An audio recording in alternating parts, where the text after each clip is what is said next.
សួស្តីគ្នាយើងមកយើងនេះខ្ញុំអត់បានសូវចេញពី volume profile ទេអញ្ចឹងជួបគ្នាសាជាថ្មីម្ដងទៀតខ្ញុំ Chris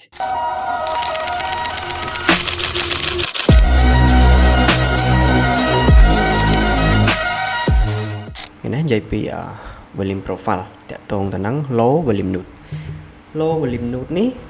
សម្រាប់នៅក្នុង volume profile គឺដើរតួនាទីសំខាន់មែនទែនកន្លែងហ្នឹងគឺជាតំបន់ដែលមានរបាខ្លីៗមានថាស្ដើងខ្លាំងមិនសូវមានការចាប់អារម្មណ៍ជួញដូរមានន័យថាវាអត់សូវមាន volume អ្នក trade ប៉ុន្តែវាជាតំបន់មួយដែលដើរតួអាវុធមុខ2ឬក៏អាវុធមុខស្រួចដូច volume profile អញ្ចឹងនេះឃើញពីចំណុចឡើងនេះនេះអា volume ដាច់ហ្នឹងអាហ្នឹងគេហៅថា low volume node ដូចគ្នា bullish ដូចគ្នានេះកន្លែង volume ដាច់ហ្នឹងអាហ្នឹងគេហៅថា low volume node អញ្ចឹងកន្លែងហ្នឹងផ្សារអាចនឹងមកដល់កន្លែង low volume node អាចដើរតួនាទី2ទី1ផ្សារដើរតួនាទីជា consolidation ឬក៏ quickly price មានន័យថាមកដល់កន្លែងហ្នឹងភ្លាម price ឬក៏ market move មកដល់កន្លែងហ្នឹងគឺអាចនឹងប៉ះភ្លាម move ភ្លាមឬក៏មកដល់កន្លែងហ្នឹងភ្លាមជាដើរតួនាទីជា consolidation អញ្ចឹងដើម្បីឲ្យងាយស្រួលយល់ជាក់ស្ដែងយើងមកមើលទីផ្សារជាក់ស្ដែងអូខេនេះជាទីផ្សារជាក់ស្ដែងអូខេអញ្ចឹងយើងសាកមកចាប់ជាមួយនឹង volume profile ថា low volume node ហ្នឹងវានៅកន្លែងណាអូខេខ្ញុំចាប់ណាខ្ញុំឧទាហរណ៍នេះជាការឧទាហរណ៍ចាប់ពីswing មក low អញ្ចឹងទៅ low volume node នេះកន្លែងនេះគេហៅថា low volume node នេះអ្នកគ្នាឃើញទេនេះនៅកន្លែងនេះ low volume node នេះអត់សូវមាន volume ទេកន្លែងហ្នឹងនេះកន្លែងហ្នឹងជា low volume node ដែលខ្ញុំគូហ្នឹងអញ្ចឹងកន្លែងហ្នឹងអត់សូវមាន volume ទេអញ្ចឹងដូចខ្ញុំប្រាប់អញ្ចឹងថាផ្សារមកដល់កន្លែងហ្នឹងគឺប៉ះភ្លាម reaction មកខ្លាំងហ្មងអញ្ចឹងមានន័យថាវាអាចដើរតួនាទីជា2ទី1ផ្សារអាចនឹង move ខ្លាំងឬក៏ប៉ះភ្លាម fast move មានថាអាចថាវាដើរលឿនគ្រាន់តែប៉ះភ្លាម reaction ភ្លាមអញ្ចឹងណាឃើញទេប៉ះភ្លាមឃើញទេដូចកន្លែងនេះអញ្ចឹងគ្រាន់មកប៉ះភ្លាមប៉ះតំបន់ low volume node នេះគឺប៉ះ reaction ចុះមកភ្លាមជាក់ស្ដែងមកឃើញកន្លែងនេះដូចគ្នានេះឃើញកន្លែងនេះក៏ low volume node ដែរនេះឃើញគ្រាន់តែប៉ះភ្លាមមក move ភ្លាមមកអញ្ចឹងអាហ្នឹងជាអីដែលយើងគួរតែដឹងដែរអញ្ចឹងមានន័យថាផ្សារយើងអាចមកដល់កន្លែងហ្នឹងអាចរកតំបន់ entry ឧទាហរណ៍ថាបើសិនជាវានៅខាងលើឬថាទីដូចថា analyze របស់យើងចង់ sell អញ្ចឹងយើងឃើញថា low volume node នៅខាងលើអញ្ចឹងមានថាមកដល់កន្លែងហ្នឹងយើងអាចរក entry sell បានអញ្ចឹងអាហ្នឹងបើសិនជា low volume node នៅខាងលើបើសិនជាយើង looking ថាទីផ្សារយើងចង់ buy អញ្ចឹងយើងមើលថាបើសិនជាមាន low volume node នៅកន្លែងខាងក្រោមដែលជាកន្លែងតំបន់ដែលយើងចង់ buy យើងអាចធ្វើការពិចារណានៅក្នុង low volume node បានដូចគ្នានេះដូចជាក់ស្ដែងដូចមើលឡើយនេះឃើញទេ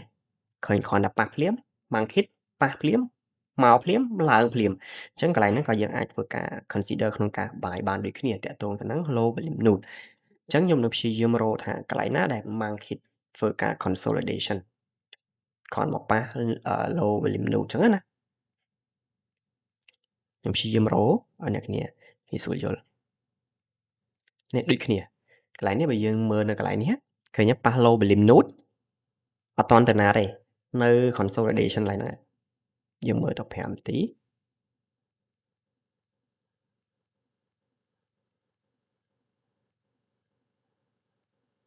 នេះឃើញទេ low volume node ឃើញគ្រាន់ប៉ះភ្លាមវានៅ console នៅកន្លែងហ្នឹងអញ្ចឹងបើឃើញវាពុះឡើងទៅហើយអញ្ចឹងអា low volume node ក៏អាចដើរតួនាទីជាកន្លែង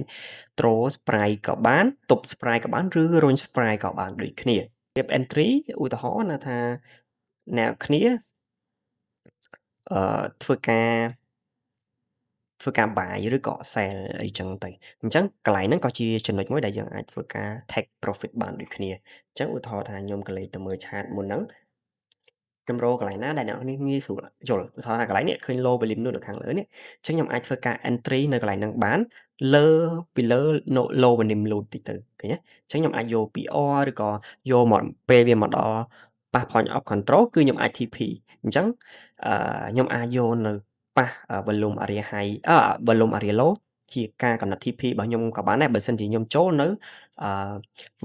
low volume node នៅ area high ខាងលើអញ្ចឹង TP ខ្ញុំគឺមាន2 direction ទី1មកប៉ះpoint of control ខ្ញុំអាចធ្វើការ take profit ម្ដងឬក៏មកប៉ះ volume area low ខ្ញុំអាចមក take profit ម្ដងបានដូចគ្នាអូខេអាហ្នឹងរបៀប take entry អញ្ចឹងខ្ញុំសូមបញ្ជាក់ម្ដងទៀតតាក់ទងទៅនឹង low volume node អញ្ចឹងវាដើរតួនាទីពីរទីមួយ quickly sprite មានន័យថាឬក៏ move sprite មានថាវាគ្រាន់មកប៉ះតំបន់កន្លែង low volume node ហ្នឹងធ្វើឲ្យទីផ្សារ reaction ភ្លាមៗមានន័យអាចថាប៉ះភ្លាម react ទៅភ្លាមៗ move sprite ភ្លាមៗម្ដងទីពីរគឺអាចជា consolidation មានន័យថាផ្សារវាអាចនឹងបែបនេះមានន័យថាអាចនឹងបែបនេះគ្រាន់តែចុះមកភ្លាមវានៅ sideways អញ្ចឹងណាអញ្ចឹងអាហ្នឹង low volume node ហើយមួយទៀតខ្ញុំសូមបញ្ជាក់អ្នកទាំងអស់គ្នាបន្តិចក្នុងវីដេអូនេះដែរតាក់ទងទៅនឹងការចាប់ session ឧទាហរណ៍ណាឧទាហរណ៍ session ម៉ោងអាស៊ីខ្ញុំចាប់ពីម៉ោង6ព្រឹក6ព្រឹក6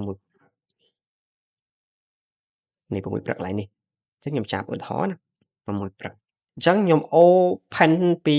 អាស៊ីតាំងពីអាស៊ី open រហូតដល់ London ចប់អញ្ចឹងខ្ញុំខ្លាចអ្នកនរគ្នាស្ដាប់អត់ទាន់កាលវីដេអូមុនៗខ្ញុំបរៀនអញ្ចឹងណាអញ្ចឹងតែកាលណាយើង open ហើយកុំភ្លេចកន្លែងនេះមួយទៀតយើងប្រើពាក្យថា extend right កន្លែងនេះ extend right ហ្នឹងមានន័យថាយើងគូសម៉ោងពីអាស៊ីរហូតដល់ម៉ោង London ប៉ុណ្នេះបើ London open រហូតអញ្ចឹងvolume profile ហ្នឹងរត់រហូតអញ្ចឹងណាហ្នឹងហើយ volume profile ហ្នឹងរត់រហូតអញ្ចឹងបើយើងចប់ម៉ោង London ចប់ម៉ោង London ហើយយើងអាចគូសពីម៉ោងយើងចង់ trade ម៉ោង New York យើងគូសពីម៉ោង London open រហូតទៅដល់ New York open ចប់នេះដូចបច្ចុប្បន្នណាយើងមើលអាស៊ី open ម៉ោង 6អញ្ចឹងខ្ញុំដាក់ extend right ទៅវានឹង run រហូតដល់ម៉ោង London អញ្ចឹងវា London គឺវារត់រហូតvolume profile នេះរត់រហូតអញ្ចឹងអូខេអញ្ចឹងខ្ញុំចង់បញ្ជាក់កន្លែងហ្នឹងតាក់ទងទៅនឹងការចាប់ session ខ្ញុំឃើញគ្នាយើងចាប់ខុសច្រើនអញ្ចឹងខ្ញុំចង់បញ្ជាក់នៅក្នុងវីដេអូហ្នឹងម្ដងទៀតអូខេអញ្ចឹងវីដេអូហ្នឹងមានតែប៉ុណ្្នឹងទេតាក់ទងទៅនឹង low volume node ហើយបើសិនជានៅតែមានចម្ងល់អាច drop នៅក្នុង comment ឲ្យខ្ញុំដឹងផងអូខេជួបគ្នាវីដេអូក្រោយ